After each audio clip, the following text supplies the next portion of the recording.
الحمد لله العزيز الحكيم الكريم المعبود نحمده ونستعينه ونستغفره ونؤمن به ونتوكل عليه ونعوذ بالله من شرور أنفسنا ومن سيئات أعمالنا من يهده الله فلا مضل له ومن يضلله فلا هادي له ونشهد أن لا إله إلا الله ونشهد أن محمدا عبده ورسوله أرسله بالهدى ودين الحق ليظهره على الدين كله ولو كره المشركون اللهم صل على سيدنا محمد وعلى آل محمد كما صليت على إبراهيم وعلى آل إبراهيم اللهم بارك على محمد وعلى آل محمد كما باركت على إبراهيم وعلى آل إبراهيم في العالمين إنك حميد مجيد أما بعد فإن أحسن الكلام كلام الله وخير الهدي هدي محمد صلى الله عليه وسلم وشر الأمور محدثاتها وكل بدعة في النار أيها الناس أوصيكم وإياي بتقوى الله أعوذ بالله السميع العليم من الشيطان الرجيم إن الله يأمر بالعدل والإحسان وإيتاء ذي القربى وينهى عن الفحشاء والمنكر والبغي يعظكم لعلكم تذكرون صدق الله العلي العظيم. പ്രിയ സഹോദരന്മാരെ, സഹോദരിമാരെ, സർവശക്തനായ അല്ലാഹു സുബ്ഹാനഹു വ തആലയുടെ ആജ്ഞാനിർദ്ദേശങ്ങൾ ജീവിതത്തിൽ യഥാവിധി പാലിച്ച് സജ്ജനങ്ങൾക്ക് അല്ലാഹു വാഗ്ദാനം ചെയ്ത സ്വർഗം നേടിയെടുക്കാൻ അതീവ ജാഗ്രതയോടെ പരിശ്രമിക്കണമെന്ന് എന്നെയും നിങ്ങളെയും ഓർമ്മപ്പെടുത്തുകയാണ്, ഉപദേശിക്കുകയാണ്, വസിയ്യത്ത് ചെയ്യുകയാണ്.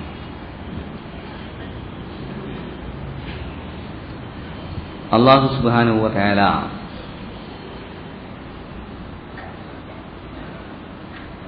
നമുക്ക് മാർഗദർശനം നൽകാൻ വേണ്ടി അവതരിപ്പിച്ച ഈ ദീനുൽ ഇസ്ലാമിൻ്റെ വളരെ പ്രധാനപ്പെട്ട ഒരു പ്രത്യേകതയാണ് അത് എപ്പോഴും നാമും അല്ലാഹുവും തമ്മിലുള്ള ബന്ധം സുദൃഢമായിരിക്കണമെന്ന് ഉണർത്തുന്ന അതേ ശക്തിയോടുകൂടി തന്നെ നാമും മറ്റ് മനുഷ്യരും തമ്മിലുള്ള, സമൂഹത്തിലുള്ള ഓരോ വ്യക്തിയും തമ്മിലുള്ള ബന്ധം കൂടി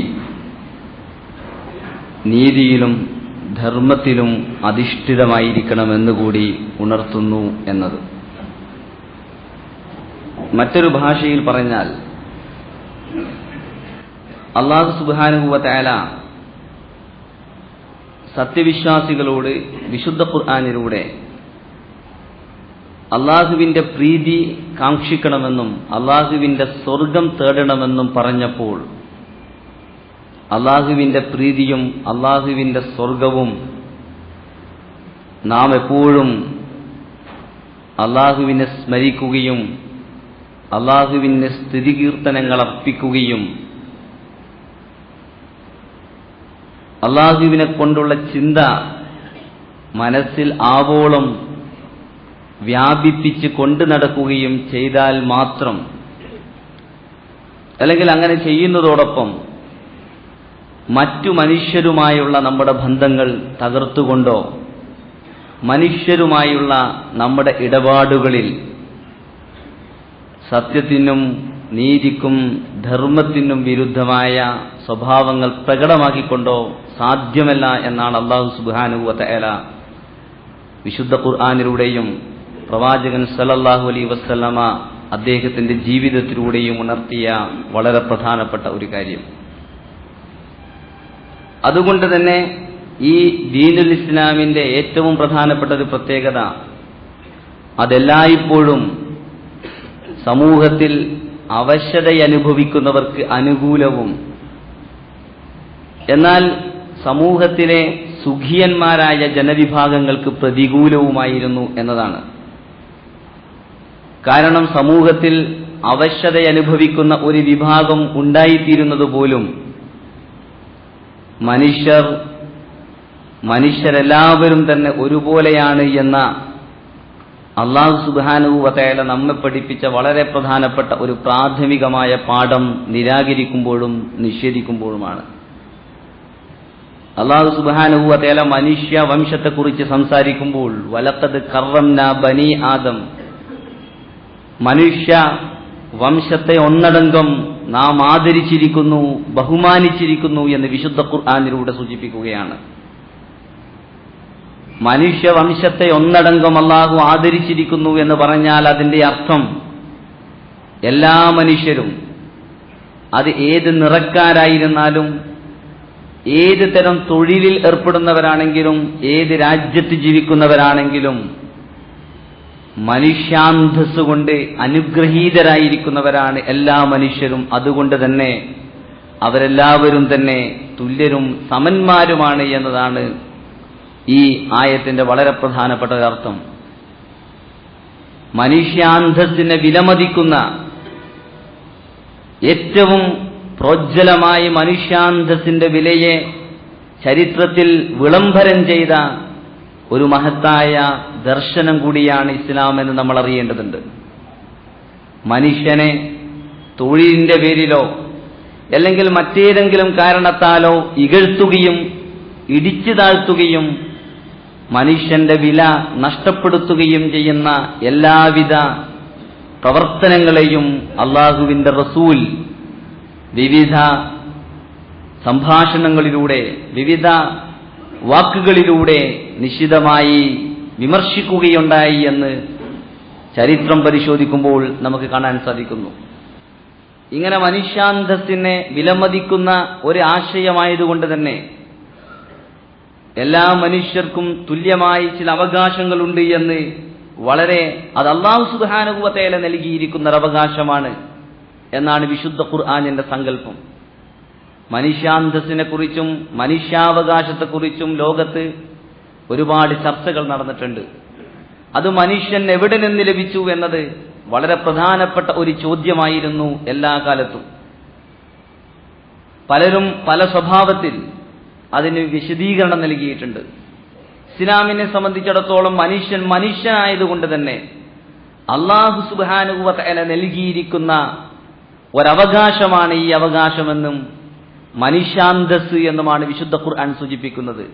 വത്തഖുല്ലാഹല്ലദീ തസാഅലൂന ബിഹി വൽ അർഹാം, വിശുദ്ധ ഖുർആൻ പറയുന്നു, ഏതൊരു അല്ലാഹുവിനെ മുൻനിർത്തിയാണോ നിങ്ങൾ പരസ്പരം അവകാശങ്ങൾ ചോദിക്കുന്നത്, ആ അല്ലാഹുവിനെ നിങ്ങൾ സൂക്ഷിക്കുക, അതോടൊപ്പം കുടുംബബന്ധങ്ങളെയും. അപ്പോൾ മനുഷ്യാവകാശം അല്ലാഹുവിനെ മുൻനിർത്തിയാണ് നമുക്ക് ലഭിച്ചിരിക്കുന്നത് എന്നും അല്ലാഹു സുബ്ഹാനഹു വ തആല വലഖദ് കറംനാ ബനി ആദം, മനുഷ്യരെ നാം ആദരിച്ചിരിക്കുന്നു എന്ന് പറഞ്ഞു. ഈ പ്രഖ്യാപനത്തിലൂടെ എല്ലാ മനുഷ്യർക്കും തുല്യമായി അല്ലാഹു സുബ്ഹാനഹു വ തആല അവസരങ്ങൾ നൽകിയിരിക്കുകയാണ് എന്നുമാണ് വിശുദ്ധ ഖുർആൻ സൂചിപ്പിക്കുന്നത്. മനുഷ്യരെ കുറിച്ചുള്ള ഈ വീക്ഷണത്തിന് പകരം ഈ ഭൂമിയിലെ സൗകര്യങ്ങളും വിഭവങ്ങളും ഇവിടെയുള്ള എല്ലാവിധ സംവിധാനങ്ങളും തങ്ങൾക്ക് പ്രത്യേകമായി അനുഭവിക്കാനുള്ളതാണ്. തങ്ങൾ ഒരു പ്രത്യേക നാട്ടിൽ പിറന്നതുകൊണ്ട്, ഒരു പ്രത്യേക തറവാട്ടിൽ പിറന്നതുകൊണ്ട്, ഒരു പ്രത്യേക തരം തൊഴിൽ ചെയ്യുന്നതുകൊണ്ട്, ഒരു പ്രത്യേക രാജ്യത്ത് ജീവിക്കുന്നത് കൊണ്ട് എന്ന് ആരെങ്കിലും ചിന്തിക്കുമ്പോൾ അവിടങ്ങളിലെല്ലാം തന്നെ മനുഷ്യന്റെ വില നഷ്ടപ്പെടും. ഇന്ന് സാർവലൗകികമായി മനുഷ്യന്റെ വില നഷ്ടപ്പെട്ടുകൊണ്ടിരിക്കുന്ന ഒരു ലോകത്താണ് നാം ജീവിക്കുന്നത്. അല്ലാഹു സുബ്ഹാനഹു വ തആല മനുഷ്യനെ ഇങ്ങനെ ആദരിച്ചിരിക്കുന്നു എന്ന് പറഞ്ഞതോടൊപ്പം തന്നെ മനുഷ്യ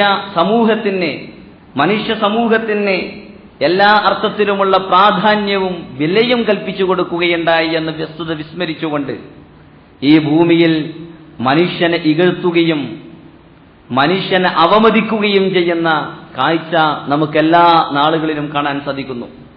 പ്രവാചകൻ സല്ലല്ലാഹു അലൈഹി വസല്ലമ തന്റെ വിടവാങ്ങൽ പ്രസംഗത്തിൽ ഹജ്ജത്തുൽ വിദായിൽ അവസാനമായി മുസ്ലിം സമൂഹത്തിന് ചില വസീയത്തുകൾ നൽകുകയുണ്ടായി. ഈ പ്രവാചകൻ സല്ലല്ലാഹു അലൈഹി വസല്ലമ ഈ ദീൻ നമുക്ക് പൂർത്തീകരിച്ചു തരികയും അങ്ങനെ ദീനുൽ ഇസ്ലാമിനെ ഇവിടെ സ്ഥാപിക്കുകയും ചെയ്തതിന് ശേഷം പ്രവാചകൻ ഈ ലോകത്തോട് വിട പറയുകയാണ് എന്ന ഒരു ചരിത്ര നിമിഷത്തെ സാക്ഷി നിർത്തിക്കൊണ്ട് അല്ലാഹു സുബ്ഹാനഹു വ തആല ഈ ഭൂമിയിലേക്ക് നിയോഗിച്ച പ്രവാചകൻ തന്റെ അനുചരന്മാരെ അഭിമുഖീകരിച്ചപ്പോൾ അല്ലാഹുവിന്റെ റസൂൽ അവർക്ക് നൽകിയിരിക്കുന്ന ഏറ്റവും പ്രധാനപ്പെട്ട ഒരു സന്ദേശം, നിങ്ങൾ അല്ലാഹുവിനെ സൂക്ഷിക്കണമെന്നും നിങ്ങൾ അല്ലാഹുവിനെ ഭയപ്പെടണമെന്നുമൊക്കെ പറഞ്ഞതോടൊപ്പം തന്നെ മനുഷ്യരുമായി ബന്ധപ്പെട്ട് നടക്കുന്ന നമ്മുടെ പെരുമാറ്റത്തിലും നമ്മുടെ ഇടപാടുകളിലും നാം പാലിക്കേണ്ട സൂക്ഷ്മതയെക്കുറിച്ചാണ്. അല്ലാഹുവിന്റെ റസൂൽ തന്റെ അനുചരന്മാരെ അഭിമുഖീകരിച്ചുകൊണ്ട് ഹജ്ജത്തുൽ വിദായിൽ വെച്ച് പറയുകയുണ്ടായി, അലാ ഇന്നല്ലാഹ ഹറമ അലൈക്കും ദിമാഅക്കും വ അംവാലക്കും, അറിയുക അല്ലാഹു സുബ്ഹാനഹു വ തആല നിങ്ങളുടെ രക്തത്തെയും നിങ്ങളുടെ ധനത്തെയും പവിത്രമാക്കിയിരിക്കുന്നു. നിങ്ങളുടെ ജീവനും നിങ്ങളുടെ രക്തവും പവിത്രമാണ്. മറ്റൊരു സ്ഥലത്ത് റസൂലുള്ളാഹി സ്വല്ലല്ലാഹു അലൈഹി വസല്ലമ പറഞ്ഞിട്ടുണ്ട്, ദമുഹു ഹറാമും വമാലുഹു ഹറാമും വഗിർദുഹു ഹറാമും. മനുഷ്യന്റെ രക്തം പവിത്രമാണ്, അവന്റെ ധനം പവിത്രമാണ്, അവന്റെ അഭിമാനം പവിത്രമാണ്. ഇതേ കാര്യം തന്നെയാണ് അല്ലാഹുവിന്റെ റസൂൽ താൻ മുസ്ലിം സമൂഹത്തെ ഉപേക്ഷിച്ചുകൊണ്ട് അല്ലാഹുവിലേക്ക് യാത്രയാവുന്ന സന്ദർഭത്തിൽ തന്റെ ജനവിഭാഗത്തെ അഭിമുഖീകരിച്ചുകൊണ്ട് പറയുന്നത്, അല്ലാഹു നിങ്ങളുടെ രക്തത്തെയും നിങ്ങളുടെ ജീവനെയും നിങ്ങളുടെ ധനത്തെയും പവിത്രമാക്കിയിരിക്കുന്നു. കഹുർമതി യൗമിക്കും ഹാദാ ഫീ ബലദിക്കും ഹാദാ ഫീ ശഹരിക്കും ഹാദാ. ഈ ദിവസത്തിന് നിങ്ങൾ നൽകുന്ന പവിത്രതയെ എത്രത്തോളമാണോ അത്ര തന്നെ പവിത്രത. ഈ മാസത്തിനും ഈ ദിനത്തിനും ഈ നാട്ടിനും നിങ്ങൾ കൽപ്പിക്കുന്ന പവിത്രത എത്രയാണോ അത്ര തന്നെയുള്ള പവിത്രത ഇതാ അല്ലാഹു സുബ്ഹാനഹു വ തആല നിങ്ങളുടെ ജീവനും നിങ്ങളുടെ സമ്പത്തിനും നൽകിയിട്ടുണ്ട്. അതുകൊണ്ട് നിങ്ങൾ അത് സൂക്ഷിക്കണമെന്ന് റസൂലുള്ളാഹി സ്വല്ലല്ലാഹു അലൈഹി വസല്ലമ നമ്മെ ഉണർത്തുകയുണ്ടായി. നമ്മുടെ ജീവിതത്തിൽ അല്ലാഹുവുമായി ബന്ധപ്പെട്ട് കൊണ്ടിരിക്കേണ്ട ഒരുപാട് കാര്യങ്ങളെക്കുറിച്ച് റസൂലുള്ളാഹി സ്വല്ലല്ലാഹു അലൈഹി വസല്ലമക്ക് നീണ്ട ഒരു പ്രഭാഷണം തന്നെ ഹജ്ജത്തുൽ വിദായിൽ വെച്ച് നടത്താമായിരുന്നു.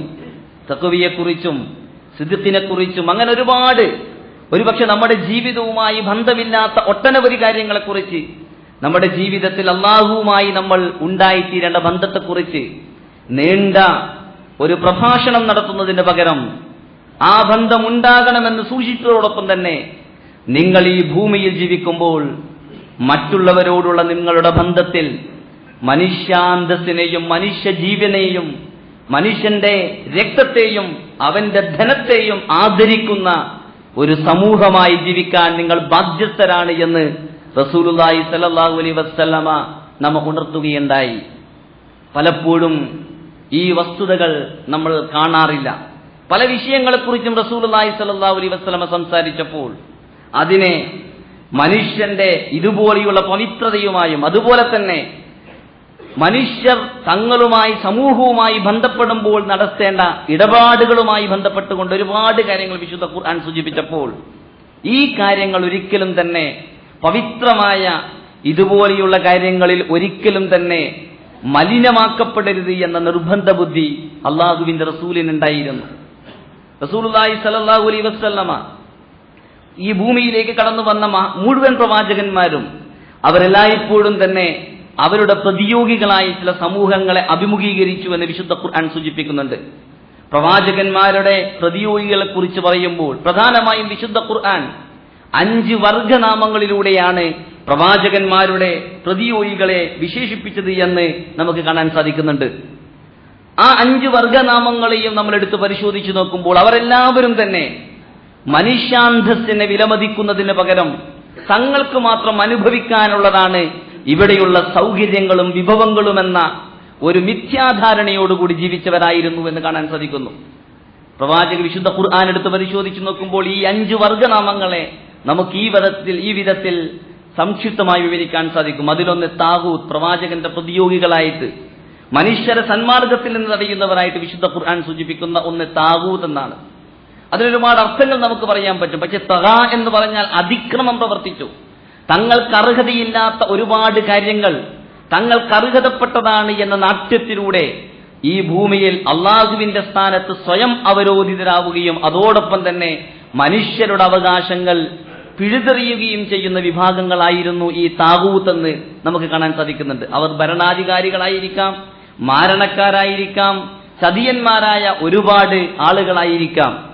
അതേപോലെ തന്നെ വിശുദ്ധ ഖുർആൻ മലഇനെ കുറിച്ച് പറയുന്നു. മലഇ എന്ന് പറഞ്ഞാൽ പ്രമാണിവർഗം എന്നാണ് അർത്ഥം. പലപ്പോഴും പ്രവാചകന്മാരെ എതിർത്ത മറ്റൊരു ജനവിഭാഗം പ്രമാണിമാരായിരുന്നു. പ്രമാണിമാരുടെയും പ്രത്യേകത തങ്ങൾക്ക് അനുഭവിക്കാനുള്ളതാണ്. മറ്റെല്ലാവരും തന്നെ ഒന്നിനും പറ്റാത്ത കീടങ്ങൾ എന്ന മനോഭാവത്തോടുകൂടി മനുഷ്യരെ സമീപിച്ചവരായിരുന്നു. അതുകൊണ്ട് തന്നെ റസൂല് പ്രവാചകന്മാരോട് ഈ പ്രമാണിമാർ പറഞ്ഞിട്ടുണ്ട്, നിങ്ങളെ പിൻപറ്റുന്നവർ അർസലൂൻ. അർസലൂൻ എന്ന് പറയുന്ന പദത്തിന് നമുക്ക് നൽകാൻ പറ്റുന്ന അർത്ഥം അതാണ്. ഒന്നിനും പറ്റാത്ത ചപ്പ് ചവറുകൾ എന്ന് വേണമെങ്കിൽ മലയാള ഭാഷയിൽ നമ്മൾ പറയാറുണ്ടല്ലോ. അതുപോലെയുള്ള ആളുകളാണ് നിങ്ങളെ പിൻപറ്റുന്നത്. ഞങ്ങൾ ഈ നാട്ടിൽ വലിയ വലിയ സ്ഥാനങ്ങൾ അലങ്കരിക്കുന്നവർ. പ്രവാചകന്മാരെ എതിരിട്ട മറ്റൊരു വിഭാഗം സമൂഹത്തിലുള്ള മുത്രഫീൻ, സുഖിയന്മാരായിരുന്നു. പണം കൊണ്ട് ഞങ്ങൾ തോന്നിയതുപോലെ ചെയ്യും. ആരും ഞങ്ങൾ എങ്ങനെ പണമുണ്ടാക്കുന്നു, എങ്ങനെ ചിലവഴിക്കുന്നു എന്നതിനെക്കുറിച്ച് സംസാരിക്കേണ്ടതില്ല എന്ന ഭാവത്തിൽ ജീവിച്ച മുത്രഫീൻ എന്ന് പറയുന്ന വിഭാഗം.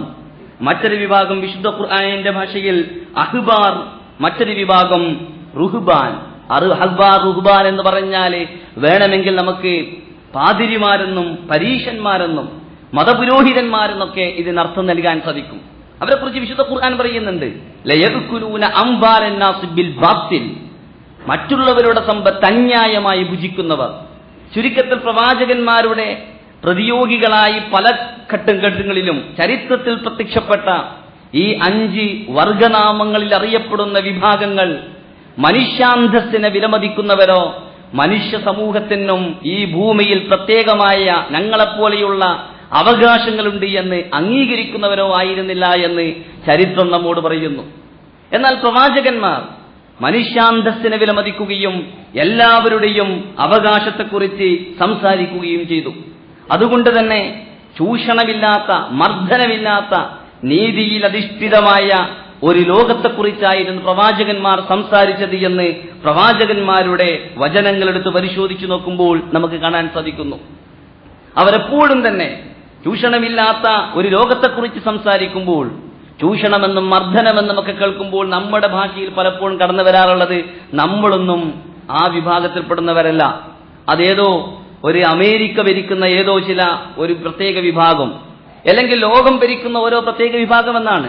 എന്നാൽ റസൂലുള്ളാഹി സ്വല്ലല്ലാഹു അലൈഹി വസല്ലമ മനുഷ്യാന്തസ്സിനെയും മനുഷ്യാവകാശത്തെയും മുൻനിർത്തിക്കൊണ്ട് സംസാരിച്ചപ്പോൾ നമ്മുടെ ജീവിതത്തിൽ മനുഷ്യാന്തസ്സിനെ അവമതിക്കുന്ന ഒരുപാട് പ്രക്രിയകൾ ഉണ്ടാകാൻ സാധ്യതയുള്ള, അവമതിക്കുന്ന പ്രവർത്തനങ്ങളിലേക്ക് നമ്മെ നയിക്കാൻ സാധ്യതയുള്ള ഒരുപാട് കാര്യങ്ങളെക്കുറിച്ച് റസൂലുള്ളാഹി സ്വല്ലല്ലാഹു അലൈഹി വസല്ലമ മുന്നറിയിപ്പ് നൽകിയതായി നമുക്ക് ഹദീസുകൾ പരിശോധിക്കുമ്പോൾ മനസ്സിലാക്കാൻ സാധിക്കുന്നു. നമ്മൾ മനുഷ്യാന്തസ്സിനെ അവമതിക്കുന്ന പ്രവർത്തനങ്ങളെക്കുറിച്ച് ആലോചിക്കുമ്പോൾ ഈ രാജ്യവും വിട്ട് മറ്റേതെങ്കിലും ഒരു അമേരിക്കയിലേക്ക് തിരിയേണ്ടതില്ല, നമ്മുടെ ജീവിതത്തിലേക്കാണ് നാം തിരിയേണ്ടത്. നമ്മുടെ കൂട്ടത്തിൽ മുതലാളിമാരുണ്ട്, തൊഴിലാളികളുണ്ട്. തൊഴിലാളികളോടുള്ള നമ്മുടെ സമീപനം മനുഷ്യാന്തസ്സിനെ മുൻനിർത്തിക്കൊണ്ട് പ്രവാചകന്മാർ പഠിപ്പിച്ച, വിശുദ്ധ ഖുർആൻ പഠിപ്പിച്ച സമീപനവുമായി നീതി പുലർത്തുന്ന സമീപനമാണോ എന്നാണ് നമ്മൾ ഓരോരുത്തരും ചോദിക്കേണ്ടത്. അങ്ങനെ ചിന്തിക്കുമ്പോൾ ഒരുപക്ഷെ ഈ ലോകത്ത് ഏറ്റവും അവമതിക്കപ്പെടുന്ന വിഭാഗം വിശുദ്ധ ഖുർആൻ അഹ്ബാറിനെ കുറിച്ചും റുഹ്ബാനിനെ കുറിച്ചും പറഞ്ഞു. നമ്മുടെ സമൂഹത്തെ സംബന്ധിച്ചിടത്തോളം മതരംഗത്ത് തന്നെ അന്തസ്സും അഭിമാനവും പണയപ്പെടുത്തി ജീവിക്കേണ്ടി വരുന്ന ഒട്ടനവധി വിഭാഗങ്ങളുണ്ട് എന്ന് കാണാൻ സാധിക്കുന്നു. നമ്മൾ തൊഴിലാളികളോട് നമ്മുടെ സമീപനം, അത് മതരംഗത്തുള്ള തൊഴിലാളികളാണെങ്കിലും നമ്മുടെ മദ്രസകളിലെ അധ്യാപകന്മാരെ കുറിച്ച് നമ്മൾ ആലോചിക്കുമ്പോൾ നമ്മുടെ തൊഴിലാളികളെ കുറിച്ച് ഇന്നതൊരു തൊഴിൽ പ്രക്രിയയാണ്. ഇന്നൊരു പക്ഷെ നമ്മുടെ സമൂഹത്തിൽ ഏറ്റവും പീഡനം അനുഭവിക്കുന്നവർ, ജീവിക്കാൻ അധ്വാനിക്കുന്നവർക്ക് അവരുടെ ജീവിതം ഇരുതല മുട്ടിച്ചുകൊണ്ട് മുന്നോട്ട് പോകാനുള്ള ഒരേർപ്പാടാണ് ഒരാൾ അധ്വാനിക്കുന്നത്. അതിനുവേണ്ടിയാണ് ഒരാൾ അധ്വാനിക്കുന്നത് യാചിക്കാൻ വേണ്ടിയല്ല. തന്റെ വിയർപ്പും തന്റെ ആരോഗ്യവും അത് പലരും പല രൂപത്തിൽ ചെലവഴിക്കുന്നു. നമ്മുടെ നാട്ടിൽ മതരംഗത്ത് മദ്രസകളിൽ പ്രവർത്തിക്കുന്ന ഒരുപക്ഷെ ഏറ്റവും കൂടുതൽ ചൂഷണത്തിന് വിധേയരാകുന്ന തൊഴിലാളികൾ ഇവരായിരിക്കാം. നമ്മൾ ചിന്തിക്കുമ്പോൾ ചൂഷണത്തെക്കുറിച്ച് പറയുമ്പോൾ അതുകൊണ്ട് നമ്മൾ ദൂരേക്ക് പോകേണ്ടതില്ല. നമ്മുടെ മതരംഗത്തേക്ക് തന്നെ തിരിഞ്ഞാൽ ചൂഷണത്തിന്റെ ഒരുപാട് മേഖലകൾ നമുക്ക് കാണാൻ സാധിക്കുന്നു. എന്തുകൊണ്ടാണ് നമ്മുടെ സമൂഹത്തിൽ ഇങ്ങനെയുള്ള അവസ്ഥയുണ്ടായത്? റസൂലുള്ളാഹി സ്വല്ലല്ലാഹു അലൈഹി വസല്ലമ അവകാശങ്ങളെ കുറിച്ച് പറഞ്ഞപ്പോൾ റസൂൽ പറഞ്ഞ ഏറ്റവും പ്രധാനപ്പെട്ട ഒരു വാക്യമുണ്ട്: നിങ്ങൾ മർദ്ദിതന്റെ പ്രാർത്ഥനയെ സൂക്ഷിക്കുക. ഇത്തഖി ദഅവത്തുൽ മദ്ലൂം, നിങ്ങൾ മർദ്ദിതന്റെ പ്രാർത്ഥനയെ സൂക്ഷിക്കുക. കാരണം മർദ്ദിതന്റെ പ്രാർത്ഥനക്കും ഫഇന്നഹു ലൈസ ബൈനഹാ വബൈനല്ലാഹി ഹിജാബ്, മർദ്ദിതന്റെ പ്രാർത്ഥനക്കും അല്ലാഹുവിനും ഇടയിൽ ഒരു മറയില്ല. അല്ലാഹു അവന്റെ പ്രാർത്ഥന സ്വീകരിക്കും. റസൂലുള്ളാഹി സ്വല്ലല്ലാഹു അലൈഹി വസല്ലമ ഇത് പറഞ്ഞപ്പോൾ മറ്റൊരിക്കൽ ആളുകൾ അദ്ദേഹത്തോട് ചോദിക്കുകയുണ്ടായി, അങ്ങനെ മർദ്ദിതന്റെ പ്രാർത്ഥന സ്വീകരിക്കുമെന്ന് പറഞ്ഞ ഹദീസിനെ വിശദീകരിച്ചുകൊണ്ട് മഹാനായ ഇമാം അഹ്മദ് റഹ്മത്തുള്ളാഹി അലൈഹി രേഖപ്പെടുത്തുന്നു: ദഅവത്തുൽ മദ്ലൂമി മുസ്തജാബത്തുൻ വഇൻ കാന ഫാജിറൻ. ഒരു മർദ്ദിതൻ അവൻ ഫാജിറാണെങ്കിലും, നമ്മുടെ തൊഴിൽശാലയിൽ പണിയെടുക്കുന്ന പാവപ്പെട്ട തൊഴിലാളിയാണ് മർദ്ദിതനെങ്കിൽ, അവൻ ഹിന്ദുവോ ക്രിസ്ത്യാനിയോ അവൻ കള്ളു കുടിക്കുന്നവനാണോ എന്നൊന്നും അള്ളാഹുവിനെ നോക്കേണ്ടതില്ല. അവൻ ഫാജിറാണെങ്കിലും അവന്റെ പ്രാർത്ഥന അള്ളാഹു സുബ്ഹാനഹു വ തആല സ്വീകരിക്കും. എന്നിട്ട് റസൂൽ അദ്ദേഹം പറയുകയാണ്, ഫഫുജൂറുഹു അലാ നഫ്സിഹി, അദ്ദേഹം അധർമ്മം ചെയ്തിട്ടുണ്ടെങ്കിൽ അതിന്റെ ശിക്ഷ അള്ളാഹു വേറെ കൊടുക്കും. പക്ഷേ നമ്മൾ മർദ്ദനം അനുഭവിക്കുന്ന ഒരു മനുഷ്യന്റെ പ്രാർത്ഥന അള്ളാഹു സ്വീകരിക്കുമെന്ന് പറഞ്ഞാൽ റസൂലുള്ളാഹി സ്വല്ലല്ലാഹു അലൈഹി വസല്ലമ മനുഷ്യാന്തസ്സിനെ കുറിച്ചും മനുഷ്യാവകാശത്തെക്കുറിച്ചും പറഞ്ഞപ്പോൾ അതേപോലെ തന്നെ റസൂൽ ഗൗരവത്തോടു കൂടി ഉണർത്തിയ ഒരു ചെറിയ വചനമാണിത്: നിങ്ങൾ മർദ്ദിതന്റെ പ്രാർത്ഥന സൂക്ഷിക്കുക. അതേപോലെ റസൂലുള്ളാഹി സ്വല്ലല്ലാഹു അലൈഹി വസല്ലം തൊഴിലാളികളെ കുറിച്ച് പറഞ്ഞു: അഅ്തുൽ അജീറ അജ്റഹു, തൊഴിലാളിക്ക് അവന്റെ കൂലി നിങ്ങൾ കൊടുക്കുക. ഖബ്ല അൻ യജിഫ അറഖുഹു, അവന്റെ വിയർപ്പ് പറ്റുന്നതിന് മുമ്പ് എന്ന് റസൂലുള്ളാഹി സുബ്ഹാനഹു വ തആല പറഞ്ഞു. തൊഴിൽ രംഗത്ത് നമ്മൾ പറയും ഇസ്ലാമിന് ഒരു സാമ്പത്തിക വ്യവസ്ഥയുണ്ട് എന്ന് സംസാരിക്കുന്നവരാണ് നമ്മൾ മാർക്കറ്റ് എക്കണോമിയിൽ വിശ്വസിക്കുന്നുണ്ടോ വിശ്വസിക്കുന്നില്ലേ എന്നത് മറ്റൊരു പ്രശ്നം. പക്ഷെ തൊഴിൽ രംഗത്ത് ഒരുപാട് ആളുകൾ പണിശാലയിൽ പണിയെടുക്കുമ്പോൾ നമ്മൾ തൊഴിലാളികളോട് സ്വീകരിക്കുന്ന സമീപനം എന്താണ്? ഒരാളുടെ അധ്വാനത്തിന് തുല്യമായി അയാളെ സഹായിക്കാനും അയാൾക്ക് പണം കൊടുക്കാനും നമ്മൾ സന്നദ്ധരാകുന്നുണ്ടോ, അല്ലെങ്കിൽ അവരെ നമ്മൾ പീഡിപ്പിക്കുന്നുണ്ടോ? വിയർപ്പ് പറ്റുന്നതിന് മുമ്പ് കൂലി കൊടുക്കുക എന്നത് മാത്രമല്ല, റസൂലുള്ളാഹി സ്വല്ലല്ലാഹു അലൈഹി വസല്ലം മറ്റൊരിക്കൽ പറയുകയുണ്ടായി, വിവേചനത്തിനെതിരെ റസൂലുള്ളാഹി സ്വല്ലല്ലാഹു അലൈഹി വസല്ലം സംസാരിക്കുകയുണ്ടായി. വിവേചനം പാടില്ല, ഇരുമുഖ സമീപനം പാടില്ല.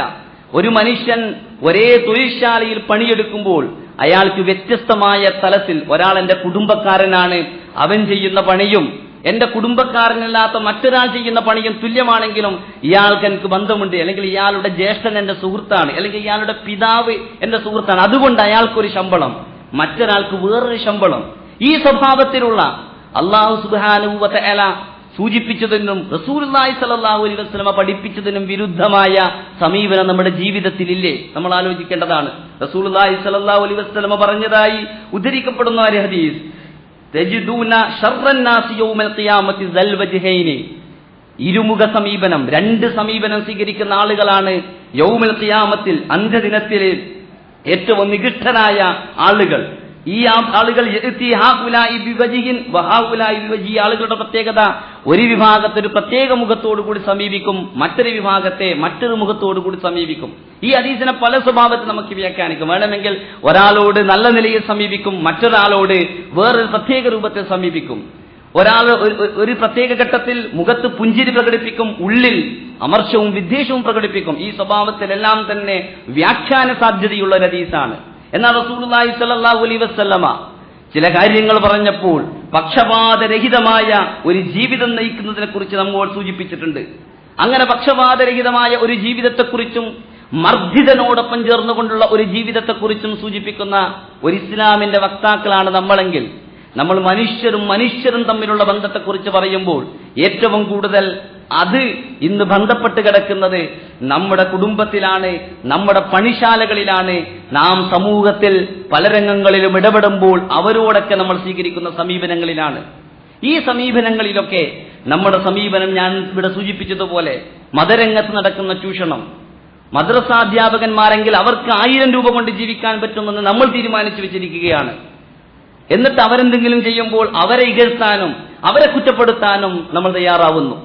റസൂലുള്ളാഹി സ്വല്ലല്ലാഹു അലൈഹി വസല്ലമയിൽ നിന്ന് ഇസ്ലാമിനെ മനസ്സിലാക്കിയ മഹാനായ ഉമറുൽ ഫാറൂഖ് റളിയല്ലാഹു അൻഹുവിന്റെ ജീവിതത്തിൽ അദ്ദേഹം ഒരു പ്രത്യേക വിഷയത്തിൽ വിധി പുറപ്പെടുവിപ്പിച്ചപ്പോൾ പ്രഖ്യാപിച്ച ഒരു പ്രസ്താവന വളരെയധികം ശ്രദ്ധേയമാണ്. ഒരിക്കൽ ഉമർ റളിയല്ലാഹു അൻഹുവിന്റെ മുമ്പിൽ ഒരു വിഭാഗം വേലക്കാർ, ഹസ്തിം ഇബ്നു അബീ തൽഅത്ത് എന്ന് പറയുന്ന ഒരു വ്യക്തിയുടെ വേലക്കാർ ഹാജരാക്കപ്പെടുകയുണ്ടായി. അവരുടെ മേൽ ആരോപിക്കപ്പെട്ട കുറ്റം, അവര് മുസൈന ഗോത്രക്കാരുടെ ഒട്ടകത്തെ മോഷ്ടിച്ചു. എന്നിട്ട് അവരത് അറുക്കുകയോ വിൽക്കുകയോ എന്തോ ചെയ്തു. അപ്പോൾ സ്വാഭാവികമായും ഇസ്ലാമിന്റെ നിയമം അനുസരിച്ചുകൊണ്ട് കട്ടവന്റെ കൈവെട്ടുക എന്നതാണ് ഇസ്ലാമിന്റെ നിയമം. മഹാനായ ഉമറുൽ ഫാറൂഖ് റളിയല്ലാഹു അൻഹു ഹസ്തിം ഇബ്നു അബീ തൽഅയുടെ ഒട്ടകത്തെ മോഷ്ടിച്ച അദ്ദേഹത്തിന്റെ വേലക്കാരെ കൈവെട്ടാൻ വേണ്ടി കൽപ്പിക്കുകയാണ്. അങ്ങനെ കൈവെട്ടാനുള്ള ആ സന്ദർഭം ആസന്നമായപ്പോൾ മഹാനായ ഉമർ ഖത്താബ് റളിയല്ലാഹു അൻഹു എഴുന്നേറ്റുകൊണ്ട് പറയുന്നു, നിൽക്കട്ടെ, അവരുടെ കൈവെട്ടല്ല. എന്നിട്ട് മഹാനായ ഉമർ റളിയല്ലാഹു അൻഹു ഈ ഹസ്തിം ഇബ്നു അബീ തൽഅയെയും തന്റെ ആ ശിക്ഷ സാക്ഷികളാകാൻ ഹാജരായ പ്രജകളെയും അഭിമുഖീകരിച്ചുകൊണ്ട് പറയുകയാണ്, നിങ്ങൾ അവരെ കൊണ്ട് പണിയെടുപ്പിക്കുകയും എന്നിട്ട് പട്ടിണിക്കിട്ട് അവരൊരുവൻ നിഷിദ്ധം ഭുജിക്കുന്നത് അനുവദനീയമാകുന്ന അവസ്ഥയിലെത്തിക്കുകയും ചെയ്തിരിക്കുന്നുവെന്ന് അറിഞ്ഞുകൂടായിരുന്നുവെങ്കിൽ ഞാൻ അവരുടെ കൈവെട്ടാൻ കൽപ്പിക്കുമായിരുന്നു. നിങ്ങൾ അവരെ കൊണ്ട് പണിയെടുപ്പിക്കുന്നു, പക്ഷേ അവർക്ക് തിന്നാൻ ആവശ്യമായ പണം നിങ്ങൾ കൊടുക്കുന്നില്ല. ജീവിക്കാൻ ആവശ്യമായ അധ്വാനിക്കുന്ന അവർക്ക് അവരുടെ ജീവിതം നിങ്ങൾ കരുതുന്നു പണം നമ്മുടെ നാട്ടിൽ തന്നെയാണ് നടക്കുന്നത്, പണം പണത്തെ പ്രസവിക്കുകയില്ല എന്നാണ് നമ്മൾ പ്രസംഗിക്കാറുള്ളത്. പക്ഷെ മൂലധനമുള്ള മുതലാളി അയാളുടെ തൊഴിൽശാലയിൽ അയാളുടെ തൊഴിൽശാലയിൽ വിയർപ്പ് പറ്റുന്നത് വരെ പണിയെടുക്കുന്ന തൊഴിലാളിക്ക് പണം കൊടുക്കുമ്പോൾ നമ്മൾ കരുതുകയാണ് നമുക്ക് ഒരു 10,000 രൂപയുണ്ടെങ്കിലും 25,000 രൂപയുണ്ടെങ്കിലും ജീവിക്കാൻ പറ്റില്ല, ഈ തൊഴിലാളിക്ക് ഒരു 2,000 1,500 കൊടുത്താൽ ജീവിച്ചുകൊള്ളുമെന്ന് നമ്മൾ തീരുമാനിക്കുകയാണ്. മഹാനായ ഉമർ റളിയല്ലാഹു അൻഹു ഹസ്തിം ഇബ്നു അബീ തൽഅയോട് പറയുകയാണ്, നിങ്ങൾ ഇവരെ കൊണ്ട് പണിയെടുപ്പിക്കുകയും എന്നിട്ട് അവർക്കാവശ്യമായ വേതനം ലഭിക്കാത്തത് കാരണം അവര് മറ്റുള്ളവരുടെ സ്വത്ത് അപഹരിക്കാൻ ഒരവസരം സൃഷ്ടിക്കപ്പെടുകയും ചെയ്തിരിക്കുകയാണ് ഇവിടെ എന്നറിഞ്ഞില്ലായിരുന്നുവെങ്കിൽ ഞാൻ അവരുടെ കൈവെട്ടുമായിരുന്നു. എന്നിട്ട് അദ്ദേഹം പറഞ്ഞു, അവിടെ അദ്ദേഹം നിർത്തിയില്ല. അവിടെയാണ് മഹാനായ ഉമർ ബിൻ ഖത്താബ് റളിയല്ലാഹു അൻഹുവിന്റെ വിധി വളരെ ശ്രദ്ധേയമാകുന്നത്. അദ്ദേഹം അവിടെ നിർത്തിയില്ല. അദ്ദേഹം ഹസ്തിം ഇബ്നു അബീ തൽഅയോട് പറഞ്ഞു, അതുകൊണ്ട് തന്നെ നിങ്ങളോട്, പക്ഷെ ഇപ്പോൾ ഞാനത് ചെയ്യുന്നതിന് പകരം നിങ്ങളുടെ മേൽ വേദനിപ്പിക്കുന്ന ശിക്ഷ ചുമത്താനാണ് ഞാൻ ആഗ്രഹിക്കുന്നത്, കടബാധ്യത ചുമത്താനാണ് ഞാൻ ആഗ്രഹിക്കുന്നത് എന്ന് പറഞ്ഞിട്ട് മുസൈന ഗോത്രക്കാരനോട് ചോദിച്ചു, താങ്കളുടെ നഷ്ടപ്പെട്ട ഒട്ടകത്തിന്റെ വില എത്രയാണ്?